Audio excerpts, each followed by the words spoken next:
In my opinion, the Nintendo Switch is the ultimate Nintendo console. Not only is it a fairly powerful portable device, but you can play so many games on this thing. That's especially true when you talk about how many games have been ported. Nintendo has been relentless with Switch ports ever since this thing released. And for the past 8 years, we've gotten some great ports and also seen some ports that have left people scratching their heads. So as the Switch's lifespan comes to a close, I wanted to take a look back at all the ports we've gotten over the years and really answer the question, what makes a good port? I've come up with my own tier list to do just that, and I'll be analyzing every game Nintendo has ported to the Switch. Before that though, I should be clear about what games are even on this list to begin with. In true college student fashion, my definition of port is pretty similar to how Wikipedia defines it. It's when a video game designed to run on one platform is converted to run on a different platform, perhaps with some minor differences. The definition here is pretty vague, but yes, remakes are still ports by this definition. They're not direct ports, but fundamentally they are the same game. Some people will say remakes aren't ports because they're remakes, but in my opinion, that's kind of like saying a square isn't a rectangle because it's a square. To make this a bit more clear, I'll use an example. Pokemon Brilliant Diamond is on this list because it's similar enough to the source material and so easily recognizable as a direct port of that game, just with graphical enhancements and some slight gameplay improvements. Whereas a game like Pokemon Let's Go is more so an entire reimagining of the Kanto region, so it will not be on this list. Other games that will not be mentioned here are sequels like New Pokemon Snap and dual releases or cross-platform games like Breath of the Wild. I am also not going over Virtual Console or Nintendo Switch Online games because that would just take forever. If you liked Donkey Kong Jr. Math on the NES, you're gonna like it on the Switch. Lastly, I'm only considering Nintendo games here, so titles like the Bayonetta 1 and 2 pack or Rayman Legends Definitive Edition, those are excluded. With that out of the way, I'll be grading each game based on a few factors, mostly how much sense it makes as a port, what content has been added, and the overall value of the game. If you think I missed any games, or if you disagree with any of my takes here, obviously drop a comment down below, but for now, I'm going to be going over each game in order of when they were released. So let's start off with game number 1. The first port Nintendo ever made for the Switch is Mario Kart 8 Deluxe, and we started it off with a bang. With new characters and karts, an entirely new battle mode, and all the DLC from Mario Kart 8 included, this is a great port, and it does a good job demonstrating the Switch's concept. We all remember the first trailer for the Nintendo Switch, where they're playing this in the backseat of an RV. It's just the perfect game to be able to pick up and play whether you're at home or on the go. I think the biggest disappointment with this game to some people is that we never got a brand new Mario Kart on the Switch, but honestly, after the Booster Course pass, I don't even think that argument really holds any weight. With double the amount of tracks and even more characters, I think it's completely fair to say that this is a new Mario Kart, and I'm fine with this being the Mario Kart we got on Switch. Obviously, it started off as just a port, but this is the best-selling game on the Switch for a reason, and it makes a ton of sense because it's also one of the best values you can get. As a port, this is an easy S tier for me. Moving on from one of the best ports on Switch, we have a very mediocre port, Kgan Tournament DX. I really don't know anyone who loves this game, and to be honest, despite it being a deluxe version, there really isn't a lot of content here. It kind of falls into the same problem as ARMS, where there wasn't a ton of support for the game after launch, and the single player content is pretty lackluster. I think the biggest problem with this game is that it was released a year after the original Kgan Tournament on the Wii U, and that already wasn't a very popular game. As a port, it probably deserves an average rating, but I'm giving it a D simply because it would have made a lot more sense to just release the game on Switch originally or hold off for a sequel. I also feel like it's pretty hard to even match with people online at this point since the game is so dead. Donkey Kong Country Tropical Freeze is genuinely one of my favorite games of all time. I loved it on the Wii U, and I also love it on the Switch, which makes sense because it's pretty much the same game. Yeah, the new funky mode has already been memed to death, but let's just be clear. This is essentially just Tropical Freeze on the Switch, and I'm okay with that. I like being able to play this game wherever I am. Having it on the go and on a modern console is so nice, but I think I have to give this port a C rating. It's not cheaper, in fact it was actually more expensive, going up from $50 to $60, and really the only thing that makes this a good port is the fact that they chose a really good game to port. Hyrule Warriors Definitive Edition is a game I kinda forgot existed. That being said, there really isn't that much more you could ask for. You have all the other content from the other Hyrule Warriors games, including DLC and stuff exclusive to the 3DS version. alongside some new stuff for this game. Like Mario Kart 8 Deluxe, Hyrule Warriors already had a ton of content, like an ungodly amount. So anything new is no longer just like the frosting on the cake, but rather just like a separate smaller slice of cake. This isn't a game I've sunk hundreds of hours into, but if you wanted to, you certainly could. Again, I'm ranking these pretty heavily based on how good they are at being ports, and I have no complaints with this one, so I'm putting it in A tier. Next is Captain Toad Treasure Tracker, and this is such a hidden gem of a game, pun intended. This is not a deluxe version, and there isn't a ton of new stuff, aside from some Odyssey levels that replace the 3D levels from the Wii U version, and a paid DLC campaign titled The Special Episode. However, Captain Toad Treasure Tracker for the Nintendo Switch has one major change that I think makes it a great port, and that is multiplayer. This is a perfect game for couch co-op, and seeing it in the Switch version makes you really think that it should have always been there from the beginning. This is a very great port because of that, and I'm glad they kept it at $40 because that's super reasonable. Captain Toad is in A tier. New Super Mario Bros. U Deluxe is a really tough game for me to review. First of all, New Super Mario Bros. U came out at a time where the New Soup series was just so tiring. Because of that, a lot of people didn't give this game a fair shake, but going back and playing it again, especially after we've already got something different in the form of Super Mario Wonder, man, this campaign is really incredible. By far the best campaign in the New Super Mario Bros. Series, and there's just so much good content here. Obviously, you have the campaign itself, which is pretty massive, including a really nice overworld map, but then also a bunch of different challenge modes, some of which can be really difficult, and an entire secondary campaign that's kind of like a New Game Plus time attack mode with New Super Luigi U, and this game as a package is a really great time. It's a super good game overall, but it doesn't feel super deluxe as a port, because as a port, there's really no new content here. I guess you can play as Nabbit in the New Super Mario Bros. U style instead of just the New Super Luigi U, and you can play Toadette in anything, so okay, that's cool. It's not a bad value, but it's not an amazing value either, especially considering the bundle of the New Super Mario Bros. U game and the Luigi U campaign already existed on the Wii U, and there's also not a ton of reason to repurchase this game if you already had it. On top of that, Peachette existing is incredibly cursed. So while I personally love this game, I gotta hit it into B tier. This might be one of my most controversial opinions here. I'm putting The Legend of Zelda: Link's Awakening in A tier. I remember people were very critical of this remake before it released. People said the graphics weren't impressive, or having this game at $60 was ridiculous, and to an extent, I was definitely one of those people. I mean, charging $60 for what is a Game Boy game with a couple of quality of life changes and one side mode no one will play seems a little crazy. But then I actually played the game and I fell in love with it. The truth is that Link's Awakening is a game that heavily benefits from a remake. If you can believe it, Game Boy games did not actually age that well. We're talking about some of the weakest hardware in Nintendo's history, but that being said, the actual story, dungeons, characters, gameplay, even the music of Link's Awakening all still hold up very well. So when the music is remade with an orchestral sound, the story is displayed through this opening anime cutscene which still gives me chills. The gameplay itself gets multiple tweaks such as better item management, and obviously the graphics are way better. This is now one of my favorite Zelda games I've ever played, and what I love about this remake is that it finally gave me an excuse to actually play this game again. While it's definitely a remake, it also very much feels like a fresh experience for all those reasons I just said. I had just as much fun playing this game as I did with like A Link Between Worlds, if not more. So yes, I'm putting this one in A tier, despite it being a $60 remake of a Game Boy game. This isn't just one of my favorite ports on Switch, this is one of my favorite games on Switch. Tokyo Mirage Sessions FE Encore is a game that, it exists. That's pretty much all I have to say about it. I know it's a crossover between Fire Emblem and Shin Megami Tensei, but like, I remember when this game would appear in Nintendo Directs during the Wii U era, and even then, I just knew it was some sort of anime game. I'm pretty sure my sisters played it. I guess if you really want to play this on Switch, now you can. Don't hate me, but cheers to C tier. Speaking of games that exist, Pokemon Mystery Dungeon Rescue Team DX. Hold up, I need a sip of water after reading that whole title.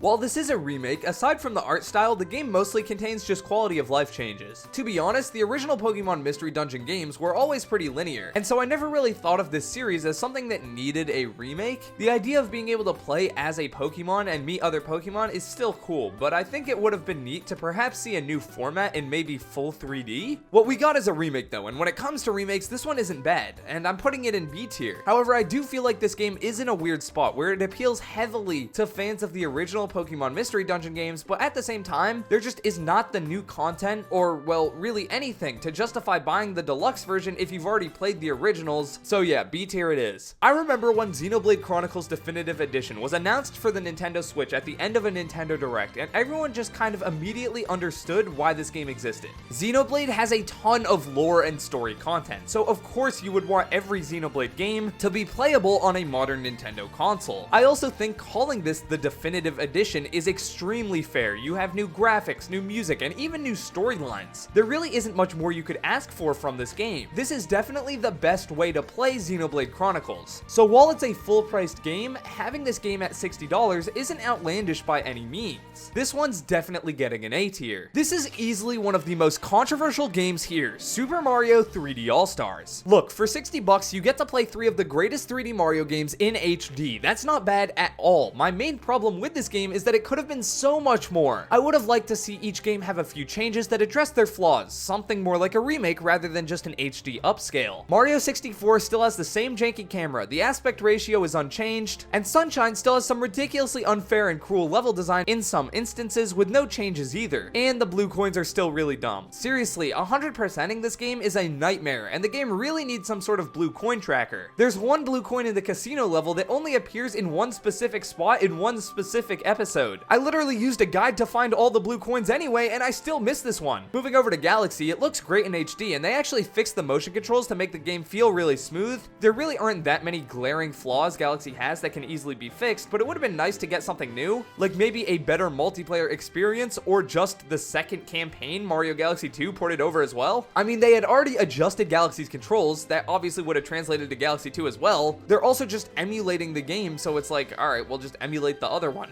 Whatever, that'll forever be a mystery. Again though, you got 3 of the greatest 3D Mario games of all time, and I'm glad that this game is on the Switch. It just didn't turn out to be everything I wanted. Ignoring the fact that for some reason Nintendo made this a limited edition run, this one gets a B tier. Pikmin 3 was one of the best games that was stuck on the Wii U, and I'm so glad to see it brought over to the Switch. Just like Xenoblade Chronicles, you can now play every Pikmin game, or I guess every mainline Pikmin game. We'll get to Pikmin 1 and 2 soon enough, but Pikmin 3 Deluxe is a really good port. They added new difficulties, full-on co-op for the entire campaign, all the DLC from the base game, and some features from past Pikmin games that weren't in Pikmin 3 originally. Not to mention an entire new campaign with Olimar and Louie. Granted, it's not like a full campaign, but it's still new content. This really does feel like the best way to play Pikmin 3, a true definitive edition or deluxe port. However, there's one glaring flaw. It's not a fault of this game, but Pikmin 3 Deluxe is now $60 on the console where Pikmin 4 is also $60. I would never recommend anyone buy this game over Pikmin 4, which is the same price and just so much better. That is not a knock on this game, Pikmin 4 is just that good. Because of that, Pikmin 3 Deluxe has to go into B tier. Super Mario 3D World is one of my favorite games of all time, so you already know that I love the Switch port. It's kind of the perfect game for Switch. The fast-paced multiplayer is perfect for sharing a pair of Joy-Cons, and the little changes like the increased run speed and multiplayer added in for Captain Toad levels are great additions. Not to mention all the little things. Screenshot mode, the mid-air dive and roll. Oh yeah, there's also online. You can play this entire 3D Mario games campaign with 4 players online. That's crazy. The thing that makes this port so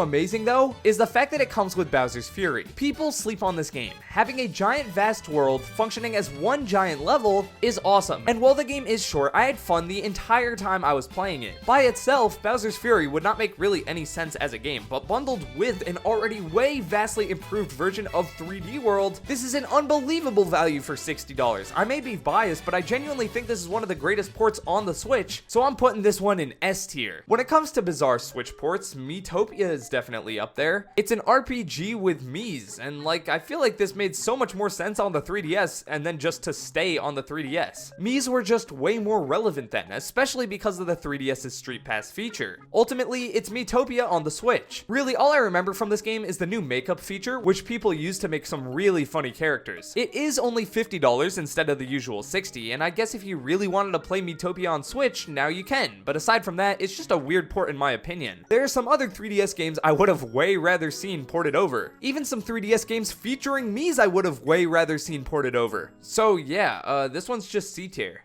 Next, we have The Legend of Zelda Skyward Sword HD. The HD upscale is nice, but the best thing about this game is the fact that it no longer requires the motion controls. Motion controls can be great. In fact, I'm a big supporter for them in a lot of games. Skyward Sword's motion controls weren't even that bad, but definitely they were a barrier for a lot of people who wanted to play this title. I'm not gonna lie, in Skyward Sword, the motion controls were heavily relied on, maybe a bit too much. And also, this is just like a big Zelda game. You don't want to have to be swinging your controller the entire time you're playing it. You kind of want to sit back on the couch and enjoy taking the massive world, expansive story, and the pretty good graphics, especially now that this game is in HD. So yeah, removing the motion controls, which was one of everyone's biggest complaints people had with this game, while maintaining everything else that makes it so good, including the incredible soundtrack and pretty good story, yeah, this is a good port. However, it's in B tier solely because it's more expensive than the original game, which also came with an entire soundtrack CD or even a golden Wiimote. It seems a bit unfair that Breath of the Wild and this game are the same price, when obviously Skyward Sword HD required like way less effort to make. And also, like, it's Skyward Sword HD. It's good for anyone who wants to play Skyward Sword, but if you're just looking for a Zelda game, get Breath of the Wild or Tears of the Kingdom, man. Honestly, Pokemon Brilliant Diamond and Shining Pearl get a bad rep, and they get it for a reason, but it's still a very fun game. Just like the original Pokemon Diamond and Pearl, but that's solely because it's so similar to those games. The art style is pretty, but generic, and the amount of content isn't really that impressive, especially when you compare it to other Pokemon remakes. This literally just looks like Diamond and Pearl, but scaled up to HD with like one extra section. Compare this to something like Pokemon Omega Ruby and Alpha Sapphire, and you just get blown away. The Delta episode in those games is exactly what this title needed. Ruby and Sapphire were great games, and they get remade brilliantly in Omega Ruby Alpha Sapphire, but Pokemon Emerald is the definitive third game from that generation. So what did they do in the remakes? They add an entire Delta episode featuring Rayquaza, Deoxys, an incredible story, and it functions as some of the best post-game we've ever gotten while also paying homage to the definitive version of that region. Pokemon Platinum is the definitive version of Diamond and Pearl, so what did we get here? Nothing. Yeah, so I mean, Pokemon Platinum was already the definitive version of Diamond and Pearl, and I don't think that changed when we got these remakes, which is just the worst possible thing for a remake. Fire Red and Leaf Green were the best way to play Kanto when they came out. Heart Gold and Soul Silver were the best way to take a trip to Johto when they came out. Omega Ruby Alpha Sapphire were the best way to go to Hoenn when they came out, but the best way to play Sinnoh, in my opinion, is not Brilliant Diamond Shining Pearl. It's still Pokemon Platinum, and because of that, I gotta put it in C tier. The game is so similar to the original titles, they even left in a bug that allows you to unlock Shaman when you're definitely not supposed to. Again, this is not like a bad game because it's building off of a great game, but it fails in comparison to the other Pokemon remakes. Metroid Prime Remastered is an incredible title. At a lot of points, this looks just like an upscale, but at other points, it looks like a complete remake, and this is, in my opinion, one of the best looking games Nintendo has ever put out, and I can't think of a more deserving game to have that title. Metroid Prime is such an isolating experience that exploring this foreign planet deserves having the best graphics it can because it actually makes the game feel better. The price here too is very fair. $30 for digital or $40 for physical is an insane deal. And this is just such an iconic title within Nintendo's history that it's so nice to have on a modern console. The control tweaks are really nice too. I understand that people like the original style where you use the analog stick and it just kind of locks on to different objects, but translating this game into a more traditional first-person shooter twin stick style of aiming just makes it a lot more accessible to a lot more people. I would love to see the other Metroid Prime games get similar treatment before Prime 4. Will that happen? I don't know, but it would be so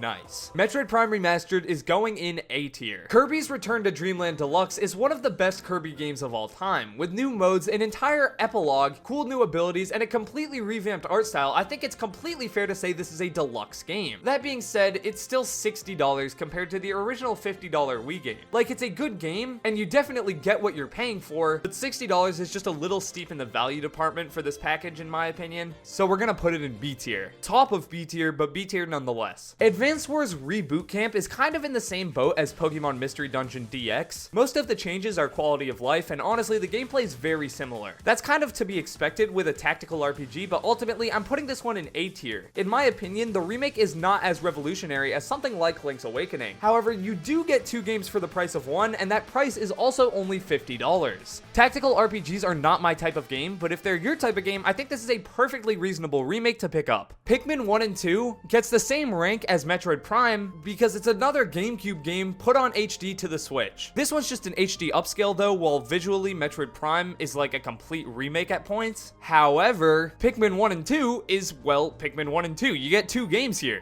$50 for 2 games, especially 2 good games like the Pikmin games, I mean, that's a steal. Pikmin is a series that really just started to get the attention it deserves, so the fact that every Pikmin game is on the Switch now is so cool. A tier for Pikmin 1+2. I think what makes Super Mario RPG such a great remake is the fact that it's such an iconic game, and beforehand, it was pretty hard to even imagine a remake existing due to Nintendo's relationship with Square Enix. I had a lot of fun going back and being able to play this game in a modern form, because to be honest, I've heard people say for years that this is one of the best Mario RPGs, but it's hard to get excited about going back and playing an SNES game. The original is 30 years old, and when it comes to RPGs, whether you like it or not, having good visuals can do a lot for the game. With a story-driven game, it really helps to have a world that can truly come to life, and that's exactly what this remake does. Like with Link's Awakening, while I love the extra content here, the main appeal of this game for me was finally giving me an excuse to play this title, and while it's not my favorite Mario RPG, it has aged really well and I had a blast overall. This is an easy A tier. Mario vs. Donkey Kong is one of the most random remakes we have ever gotten, but it's still a fun game. There's also a bunch of new content, including a bunch of these plus levels, which definitely adds a good chunk of gameplay. Add on to that co-op and an easy mode, and yeah, this is a pretty good package. My only problem with this game is, as a remake, it kinda doesn't really feel like a game that needed a remake. Like, it's only $50, but you're paying $50 for a Game Boy Advance game that was kind of obscure at the end of the day. With Link's Awakening, that was a game that was hindered by the Game Boy, and on Switch, it holds up really well. With Mario vs. Donkey Kong, it's still a very similar game fundamentally. I had fun playing this, but I probably would have had fun playing the original version as well. It's a good remake at the end of the day, just not a necessary one, so I'm putting it in B tier. Like with Super Mario RPG, Paper Mario: The Thousand Year Door is a game I didn't expect to see get remade. It's largely regarded as the best Paper Mario game by many people, and it's considered the best Mario RPG by many as well. However, it's been stuck on the GameCube for so long, and in HD, this game looks amazing. It has pretty much everything you'd expect from a remake,